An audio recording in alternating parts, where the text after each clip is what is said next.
See.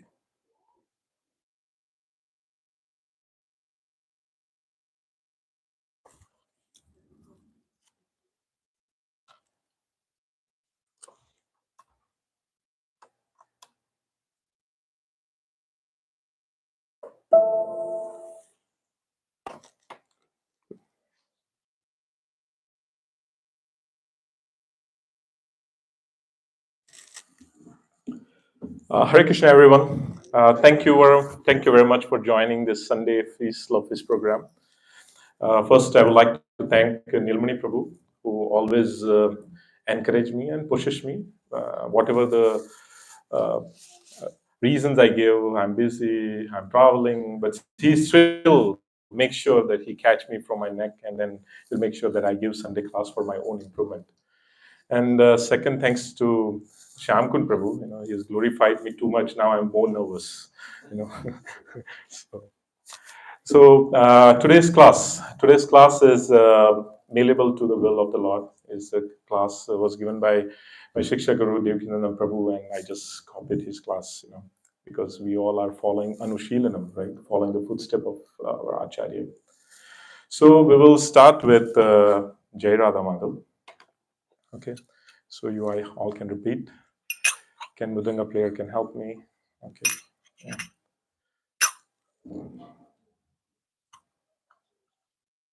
Jaya Radha Madhava Kunja Vihari Radha Madhava Kunja Vihari Gopi Janavallabha Girivardhari Gopi Janavallabha Girivardhari Yashodanandana Vrajajana Ranjana Yashodanandana Vrajajana Ranjana Yashodanandana Vrajajana Ranjana Nandana Yashodanandana Vrajajana Ranjana Shodanandana Vrajajana Ranjana Yamuna Tiravanachari Yamuna Tiravanachari Jaya Radha Madhava Kunja Vihari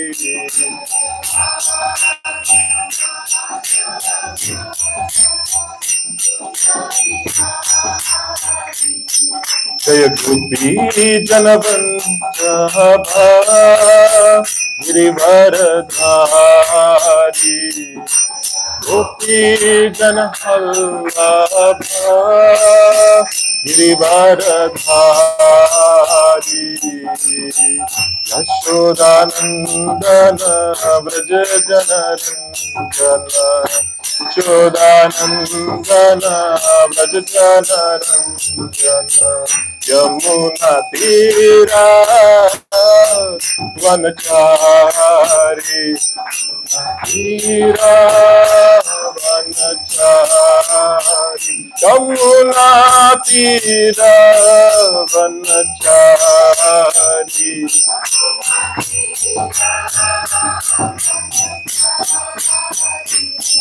Radha Madhava Kunja Vihari Madhava Kunja Vihari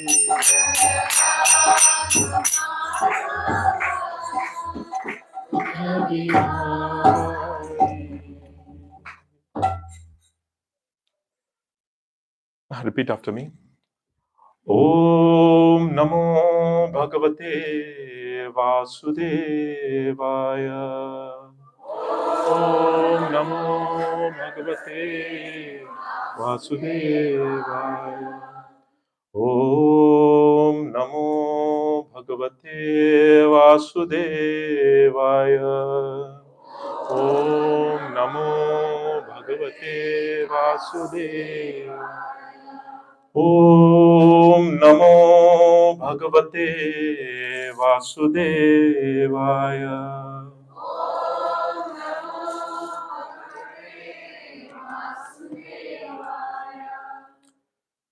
Okay, so today's class is topic is malleable to the will of the Lord.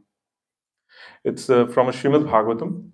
So we're going to look at the Srimad Bhagavatam verse 116:16, which is a conversation between Sukdev Goswami and Parikshit Maharaj. And it is into the 16th chapter is regarding the Kali and Sukdev Goswami's conversation. So and this is a wonderful verse which I really touched my heart. So I thought maybe better I should speak about this class. Saratya Parasada Sakya Dutyo Virasananu Sattva Pranamana Rasananu Sattvana Snigdeshu Pandeshu Jagat Pranitim Cha Vishnu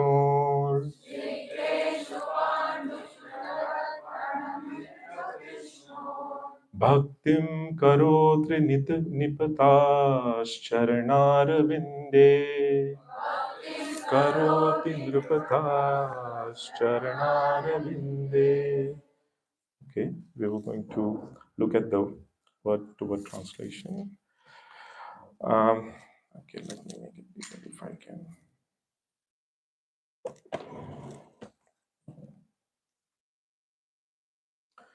Okay.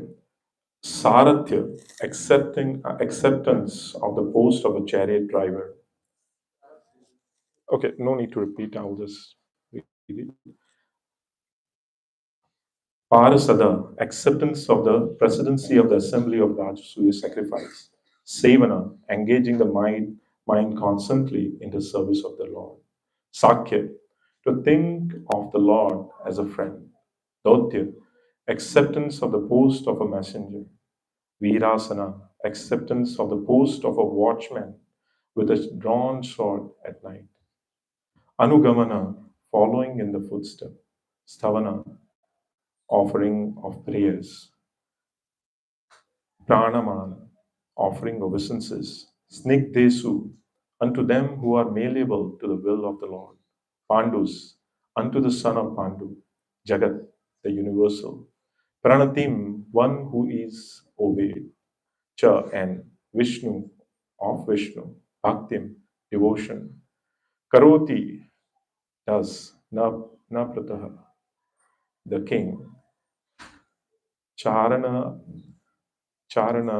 Arvinde, unto his Charanaravinde, unto his lotus feet. So here, if we go to the translation by Srila Prabhupada Ki Jai. Maharaj Parikshit heard that out of his causeless mercy, Lord Krishna, Vishnu, who is universally obeyed, render all kind of service to malleable sons of Pandu by accepting posts ranging from chariot driver to president to messenger, friend, night watchman, etc. According to the will of Pandus, obeying them like a servant and offering obeisances like a one younger in years. When he heard this, Maharaj Parikshit became overwhelmed with devotion to the lotus feet of Lord. Now we'll read the purport. Lord Krishna is everything to unalloyed devotee like the Pandavas. The Lord was for them the supreme Lord, the spiritual master, the worshipable deity, the guide, the chariot driver, the friend, the servant, a messenger, and everything they could conceive of. And thus, Lord also reciprocated the feeling of Pandavas. Maharaj Parikshit, as a pure devotee of Lord, could appreciate the Lord's transcendental reciprocation of the feeling of his devotee and thus he himself also was overwhelmed with the dealing of the Lord. Simply by appreciating the dealings of the Lord with his pure devotee, one can attain salvation. The Lord's dealing with his devotee appeared to be ordinary human dealing, but one who knows them in a truth become at once eligible to go back home, back to Godhead. The Pandavas were so malleable to the will of the Lord that they could sacrifice any amount of energy for the service of the Lord. And by such unalloyed determination, they could secure the Lord's mercy in shape they desire. I'll just read again the last sentence. The Pandavas were so malleable to the will of the Lord that they could sacrifice any amount of energy for the service of the Lord. And by such unalloyed determination, they could secure the Lord's mercy in any shape they desire. So I will do the class where we'll just discuss the main topic of this verse and then maybe dive a little bit deeper inside the purport. So what is the first point? First point, if you see the translation starts with the Parikshit Maharaj, and it says that Parikshit Maharaj heard, right? So hearing is one of the very important limbs of the bhakti, right? We said Navda Bhakti. Navda Bhakti starts with Shravanam, right? Shravanam is one of the very important limbs. And in a Shravanam, we said that our life starts with Shravanam and end with Shravanam, right? We said that Shravanam is the first actually senses which comes for a fetus when the baby in the mother of the womb, they hear it the first, and then when they're dying, actually none of the senses works. Bhagavatam explained when someone is dying, his throat filled with the mucus. They could not able to speak anything. Only thing they can do is to hear, right? So it starts the Sravanam, it ends with Sravanam. Those who are new, not many faces, but just a background about Parikshit Maharaj. Parikshit Maharaj was a grandson of Arjuna, right? And he was a son of Abhimanyu and Uttara. So actually, if you see the chronologically, Lord departed. In a Bhagavatam, if you read in the second canto, when the Lord departed, after that, all the Pandavas were so much in a separation, right? And the Pandavas decided to leave. That time, they put Parikshit Maharaj. They coronated him. He became the king, and he was running the kingdom very well. So actually, Parikshit Maharaj never saw Krishna, right? Literally, he never mingled with Krishna. He just heard about Krishna. What he heard about? He heard about two things: that Lord saved him twice, not once, twice, right? Once he was in the mother of in his mother's womb when Atsustama releases the Brahmastra. That time, Lord entered into the womb of Uttara and protected the Parikshit Maharaj, right? So so one of the most here, if you see that the Parikshit Maharaj always very much engaged into hearing process, because he was examining himself all the time, and as he was looking for a Krishna, and then in that mood of separation, he was living the life, and he was constantly remembering and meditating on the Lord. Right. One of the second important point which is there in this verse, which is Jagat Pranitim, right? If you see the word translation in the verse, which says the one who obeys universally, one who is obeyed universally. If you see, devotee always obey Krishna, right? We always try to follow whatever the message given in Bhagavad Gita, Bhagavatam. But those who are not devotee, those who do not follow Krishna, ultimately they've been put into a situation where they are bound to obey material energy, right? And material laws and material energy also Krishna. So in a way, if you look at it, both devotee, non-devotee, both obey Krishna. But one who is under the shelter of the Lord, one who is engaging in the service of the senses, and gradually they suffer the karmic reactions of the senses, right?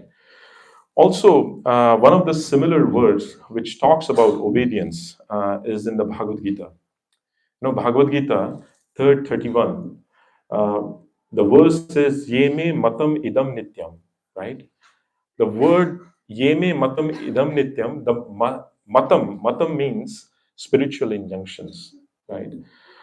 Obedience, if we look at from the spiritual or sastric point of view, the obedience means that if we follow Srimad Bhagavad Gita, and following the instruction of the Krishna, that is also is considered as a obeying to the words of the Lord. And once we obey the words of the Lord, we become peaceful.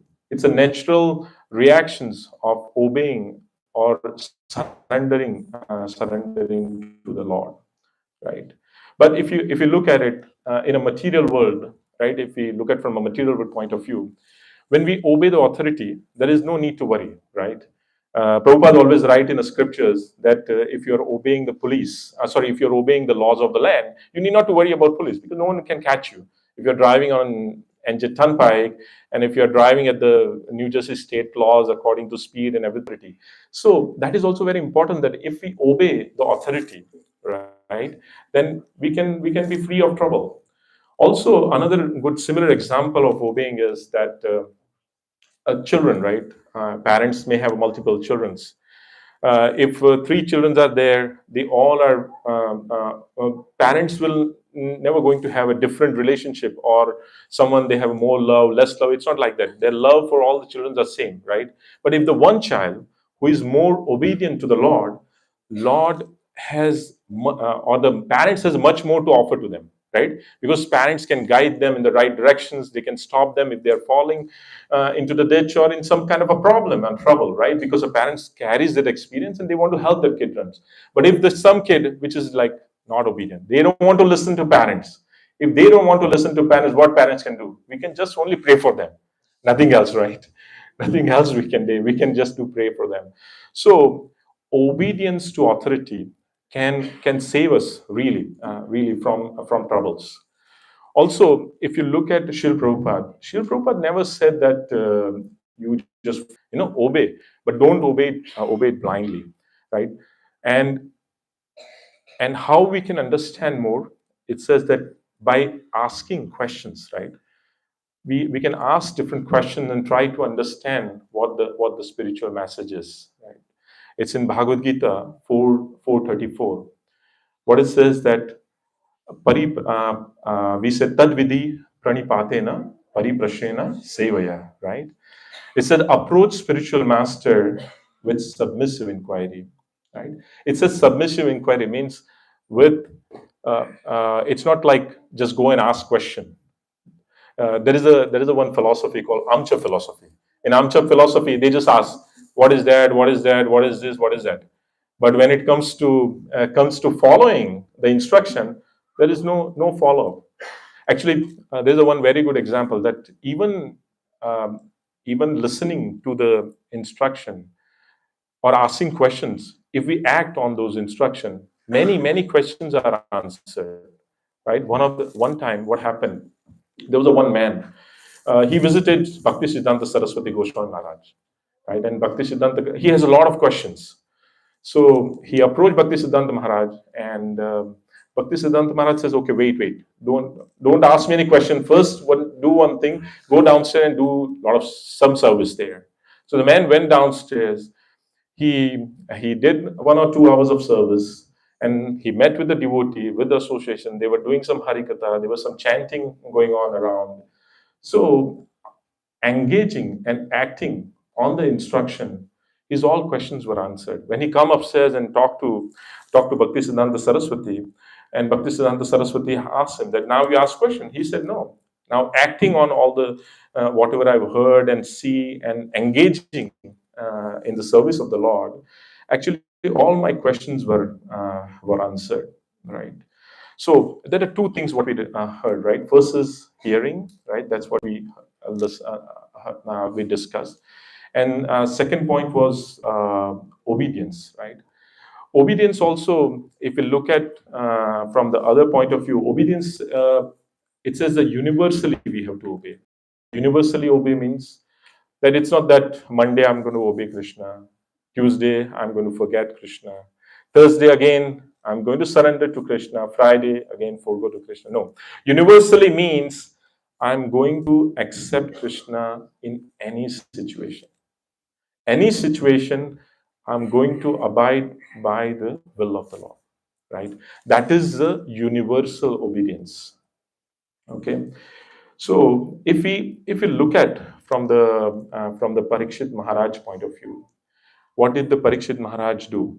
Parikshit Maharaj first heard, right? Throughout his life, he was hearing about Krishna, and he was continuously absorbed in remembering Krishna throughout his life. Then what happened? Then, when the time comes, when he was cursed by the Sringi Brahman, Lord gave him a strength that he did not reacted. He did not reacted to the situation. When Gauranga Prabhu came, he gave a very nice class on this one, right? He said that actually Bhagavatam starts where actually Parikshit Maharaj did not reacted. He did not reacted to that curse. That is one of the very important point. And that strength, where that strength came from, actually that strength came from a constant remembrance of Parikshit Maharaj about the Lord. That's where the strength came from. So I would like you to remember three main points, right? First one should hear about Krishna, right? When we hear about Krishna, that would induce a loving mood to universally obey Krishna, right?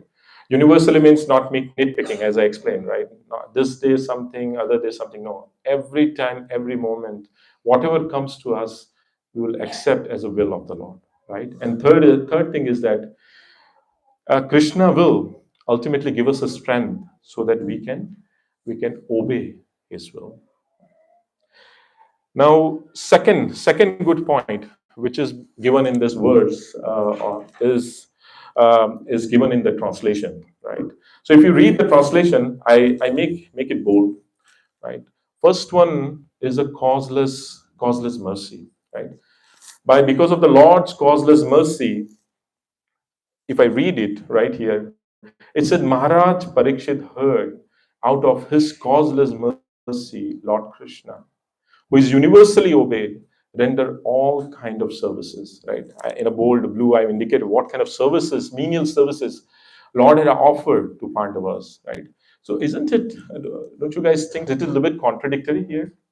So here it says that render all kind of service. Here Krishna is serving his devotee. It's not the other way around, right? In Bhakti Rasamrit Sindhu, what is the definition of bhakti, pure bhakti? It said we have to serve Krishna without any motivation. Or we are serving the Lord without any motivation. But here it is totally opposite, right? And here, why Krishna does that? Because Pandavas were fully malleable to the will of the Lord. That's why Krishna is ready to render service to Krishna, right? Now let's discuss all the services what Krishna did. So first one is Sarathya, right? Chariot driver. So chariot driver in Mahabharata, three main menial services. First one was a chariot driver, right? Where Krishna was a chariot driver. Second, one of the menial service was to picking up the bodies, because they were like, it was a world war kind of things. And there were so many people were dying. So they were the menial servant who was just picking up the body every evening. They were picking up the body and disposing them. All the antim sanskar vidhi, they were handling them. Another menial servant was the night servants. All the soldiers, they have their servants. They run the errands for them. They also they help them take out their armor, take care of their horses. That is also menial service. But in all of this service, chariot driver is one of the very much one of the lowest kind of service. You know why? Because when Krishna was acting as a chariot driver of Arjuna, and when Arjuna wants to make a right, it's not that Arjuna is telling, "Oh Krishna, Supreme Personality Godhead, make a right." No, it's not like that. It's not like that. Actually, what Arjuna do? Actually, Arjuna kicked on a Krishna on a right shoulder. He just kicked him. He said, "Make a left," then he will kick on a left. When he wants to move straight, he will kick in the center, right? Many times he wants to stop. He said, "Krishna, stop." See, think about it. Krishna, who is a supreme person of Godhead, he is taking a kick off his devotee here, right? It's not that only he's doing this service.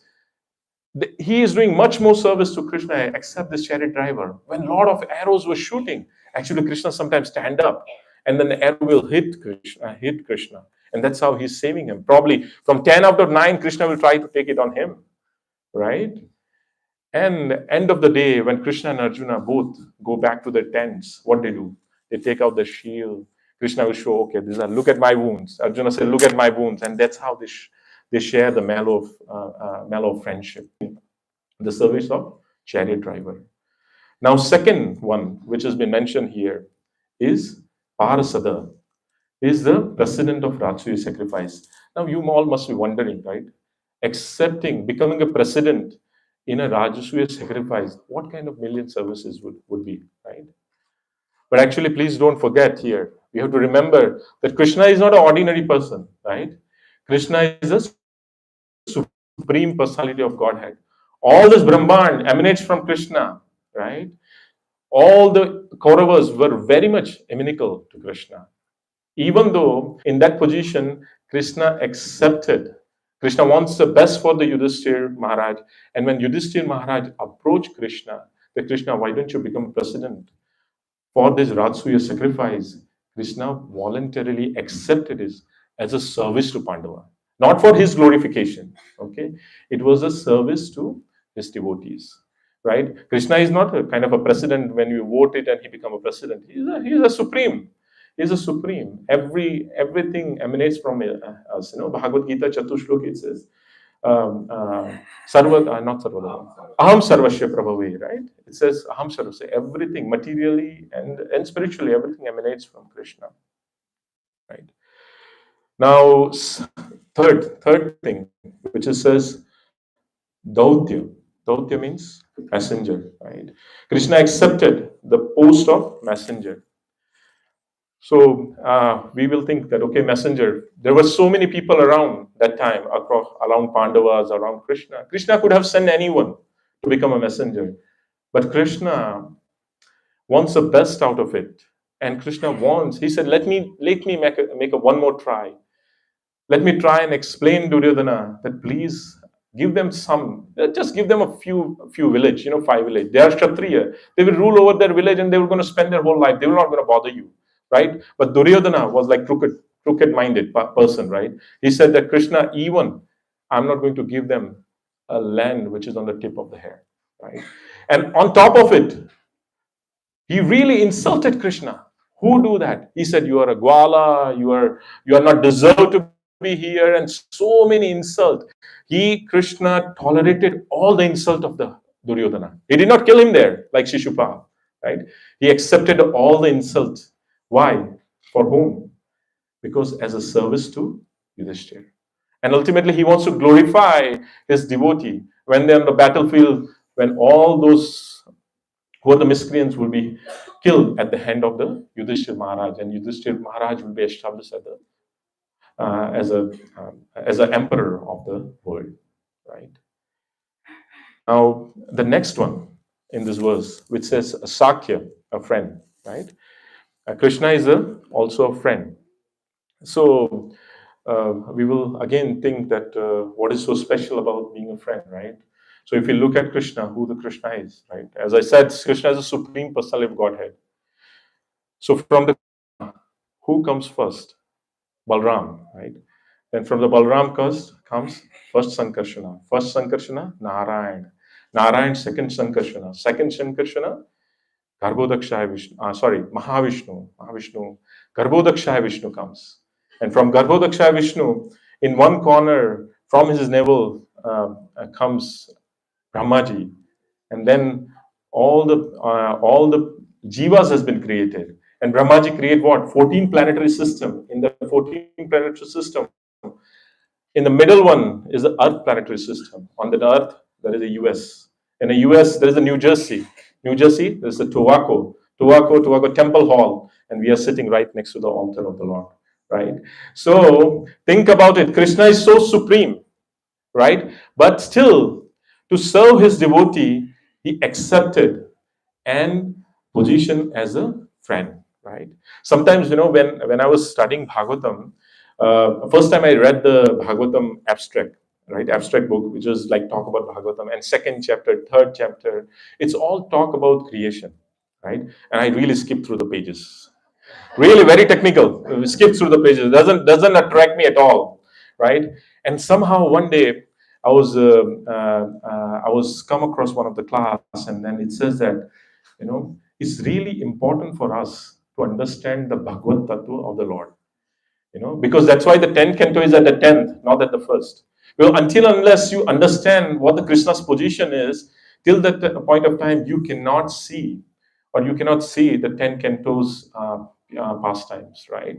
We cannot really relish those pastimes because we just give you very manual example. Okay, I have some time. So I will give one more example. If I tell you I'm a Gujarati, right? So if I tell you today a Gujarati person will going to visit you tomorrow, Monday, between 12 to 12:30, he will visit you. He likes to have Gujarati dokla and say, so please get it ready. And I'll just tell you that his name only. His name is Narottam. Sorry, Narendra only, right? I'll just tell his name is Narendra. He's visiting for 30 minutes. You just feed him dokla.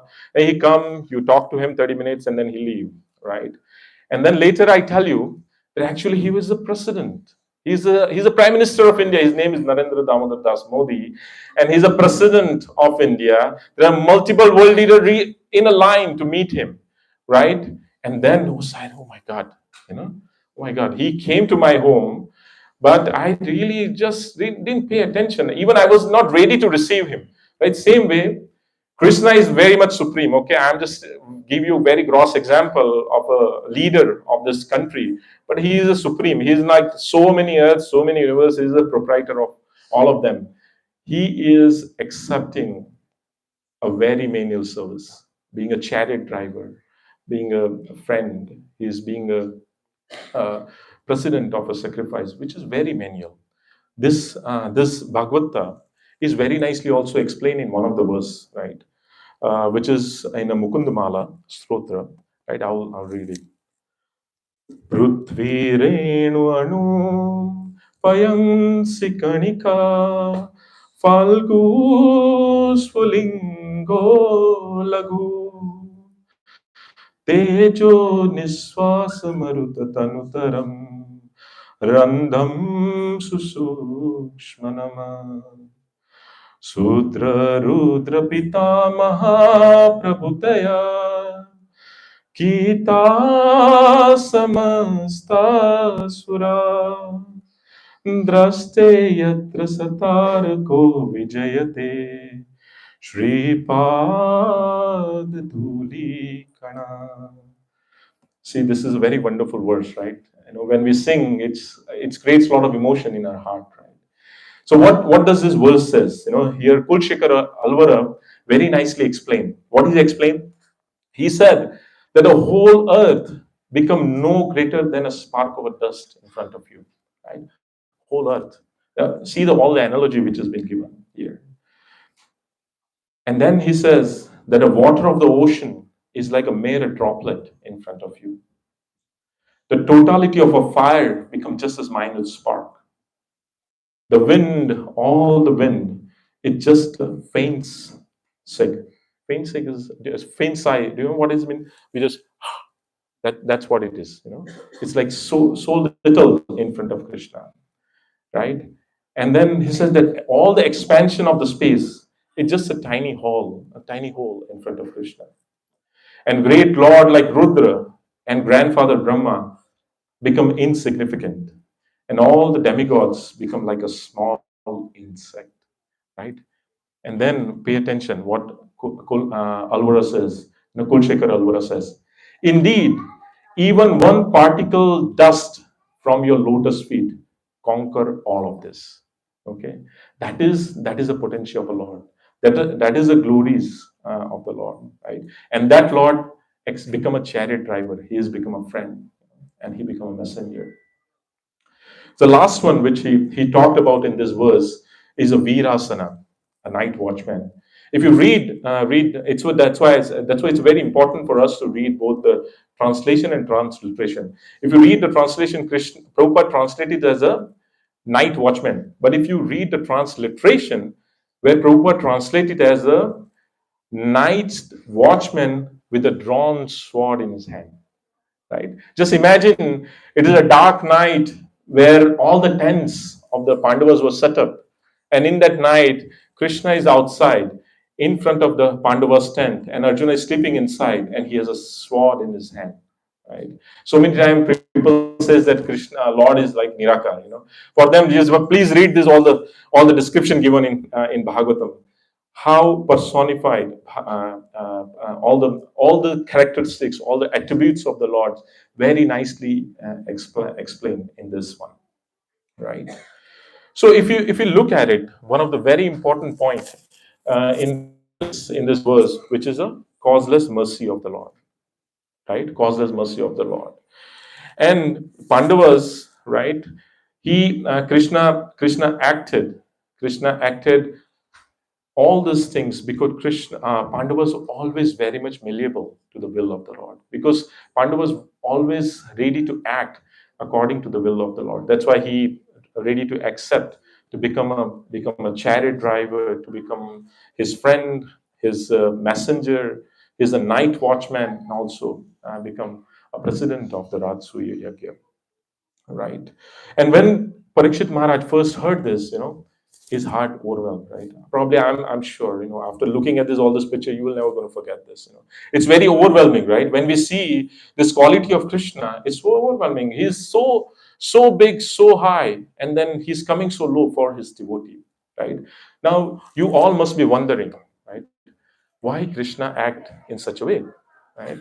Why Krishna, being so with his causeless mercy, why he act in such a way? So that answer is also given in Bhagavatam, right? Why Lord act according to the will of the Lord? Why Lord according to the will of the devotees, right? This is between the conversation between Lord Krishna and the Durvasa Muni. If you see the Srimad Bhagavatam verse 9.463, where the Lord Krishna is actually telling Durvasa Muni. Everyone knows the pastime of Durvasa Muni, right? Durvasa Muni offended to the lotus feet of Amrish Maharaj, and then Amrish Maharaj really, Sudarshan come behind it, and he go to Krishna. He said, "Please save me." And that time, there's all these verses which I'm going to describe in the next couple of verses, where Krishna is explaining that. So Krishna says, "Aham Bhakta Paradino." So in 964, Krishna says, "Aham Bhakta Paradino." Means I'm not independent. I am totally dependent on my devotee. And in that verse, what the second point Krishna explains, that why he becomes so much controlled by his devotee, because his devotee does not have any tinge of material desire, right?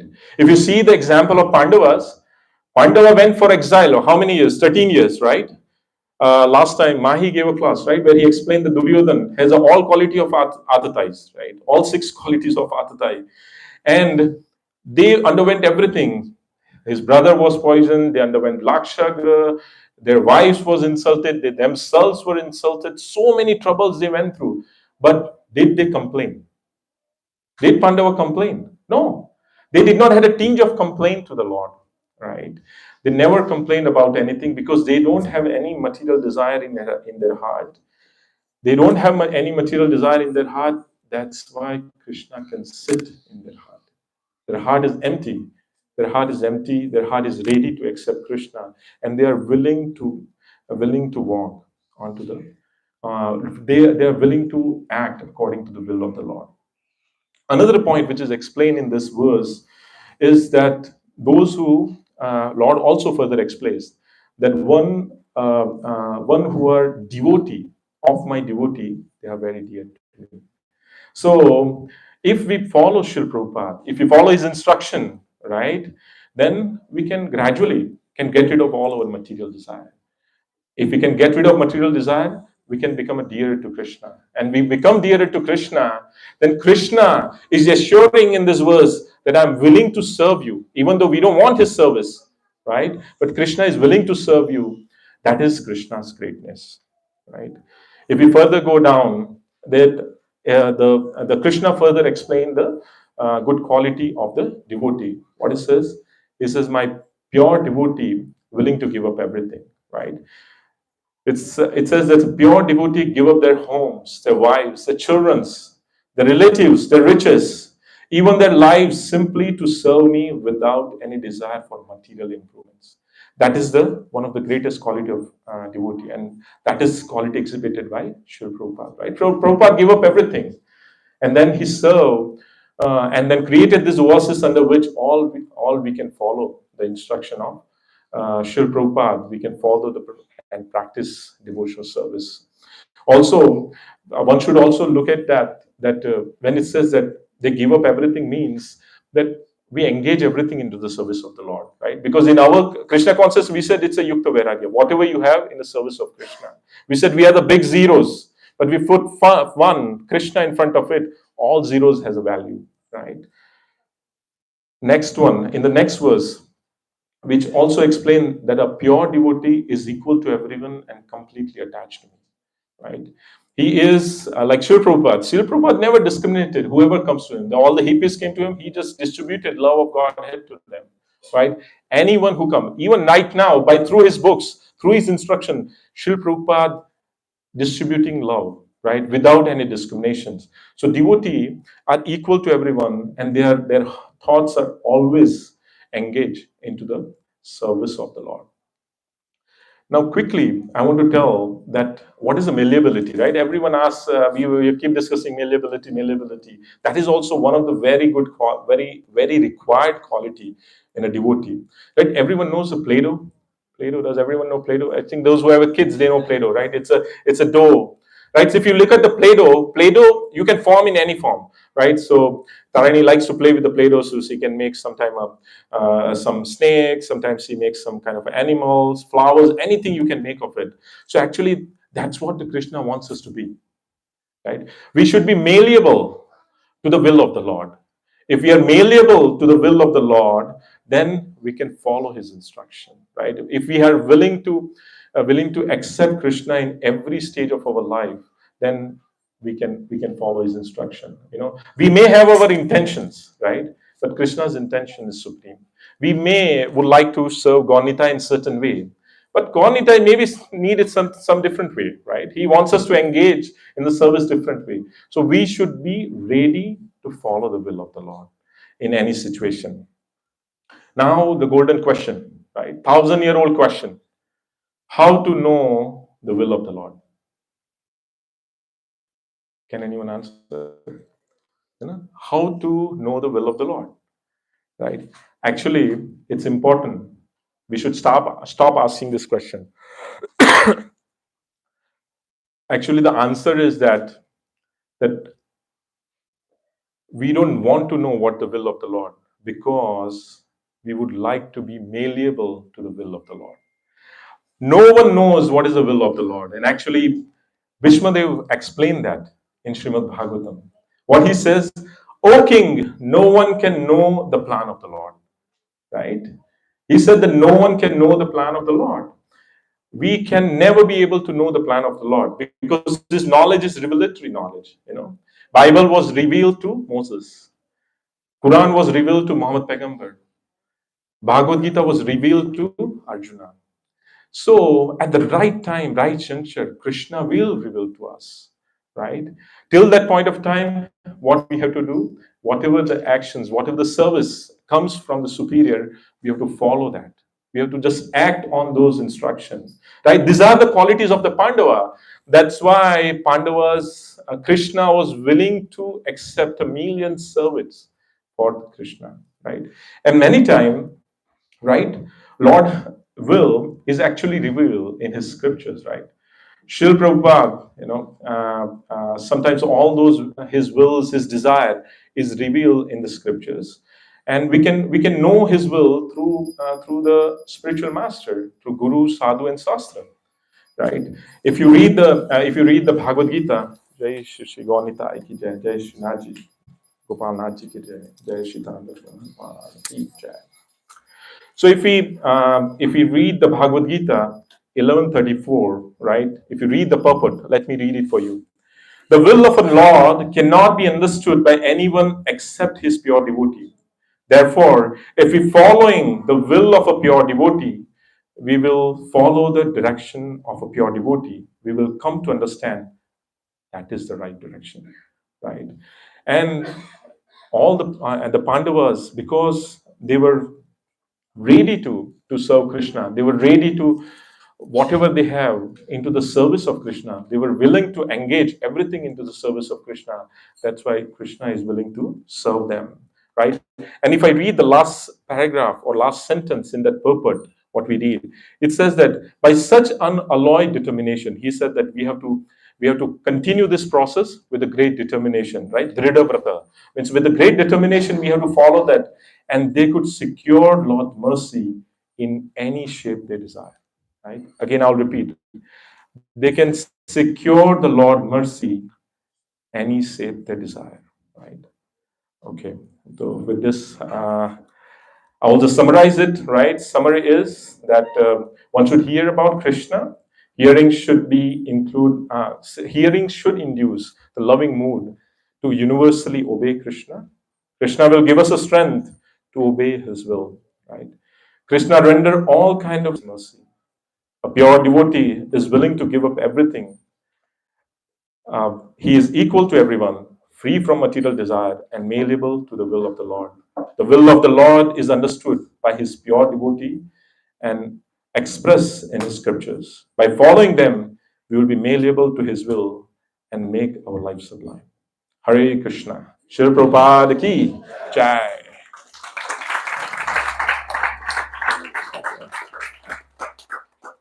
So I think we are already. Prabhu, question is for Nilmani Prabhu, not for me, Prabhu. Yes, Prabhu. Correct. And we also understand that demigods are devotee of Krishna. And then in chapter 723, he says that Alpha made the sun, right? People all low intelligence worship demigod. Can you reconcile these two statements? Prabhu, can you rephrase your question? Sorry. I was like. So you said that Krishna loves devotee for devotee, right? Correct. And you also understand demigods are devotees of Krishna. Correct. And in chapter 723, Krishna says, like, that Alpha made the sun, like people low intelligence worship demigod. Right? Correct. So can you reconcile these? See, we have been given, maybe that's my realization, maybe our seniors can add. Yeah. So the question is that we said, Krishna said in this one of the verses that we have to worship devotee of the Lord's devotee to become dearer to Krishna. And all the demigods are also a devotee of the Lord, right? Then Krishna also tells in Bhagavad Gita that low class people, they worship the demigods, right? So in one of the 7 chapters. So this is my understanding. Maybe Madan Gopal Prabhu, Shamkun Prabhu can also elaborate. So we have been given some process, right? Under which process we accept the Krishna as a supreme personality of Godhead, and we directly worship the Krishna. Many times I give this example that if you know the president of, if you know the Biden, there is no need to meet and worry about the U.S. governor, New Jersey state governor, right?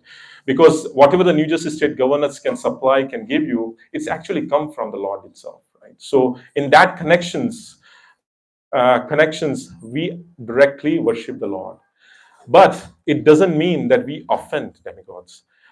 Many times, whenever you go and visit any of the temple which are demigods because of the family compulsion or anything, if you go there, we just bow down and then tell them that, okay, Lord, Amba Mata, or any of the demigods, you are very nicely serving the Lord, right? And that's why Lord put you in such an exalted position. So please also engage us in the service of the Lord. That should be the mood of a devotee.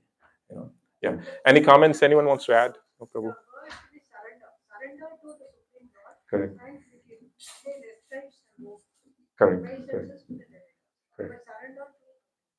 Thank you, Mataji, for your comments, Mataji. Yes, Prabhu. The point is right because demigods are also the great devotees of the Lord. Correct. What is condemned here is not the demigod worship. Generally, we think that demigod worship. But what is really condemned is demigod worship separately from Krishna. Correct. Is condemned. Because you see, gopis they pray to Pandavas they pray to demigod, but they they never kind of separated Krishna in that worship. Correct. So that's what is condemned is demigod worship separate from Krishna. Correct. So rephrase what Prabhuji have said, that the mood in which we worship demigods, that has been condemned. We should not worship the demigods in separation of Krishna. That's the point. Okay. Okay. Thank you very much. Thank you. Hare Krishna.